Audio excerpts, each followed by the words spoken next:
तास भरून भेटतो आपल्याला. तर मित्रांनो आलो होतो अशोक हॉटेलला चहा प्यायला. तर सोबत रितेश आहे, गोवर्धन आहे, तर बघू शकता. तर मित्रांनो आपला आता चहा वगैरे पिऊन झालेला आहे. तर आपण जाणार आहे, तुम्हाला दाखवतो कुठं जाणार आहे. तर मित्रांनो आपण जाणार आहे इथं अनलिमिटेड मध्ये शॉपिंग करण्यासाठी. म्हणजे आपण जाणार आता तिथं पॅन्ट बघण्यासाठी. जर असेल तर घ्यायची, नसेल तर रिटर्न व्हायचं. तर मित्रांनो आता निघालो तिकडे.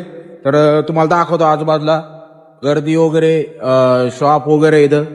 आता आपल्याला डायरेक्ट भोगदामधून आतमधून जायचंय पलीकडे.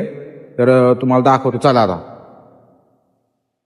तर इथं जायचं आपल्याला, योगा मेट्रो वगैरे. तर मित्रांनो बघू शकता हा जो भोगदा आहे, आता या भोगद्याच्या आतमधून आपल्याला पलीकडे जायचंय. कारण की हा रस्ता क्रॉसिंग करायला जागा नाहीये. जे सगळे हे लावलेले बॅरिगेड्स वगैरे लावलेत. तर आपण इथून आतमधून जाणार आहे आता. तर चलो. तर मित्रांनो आता ह्या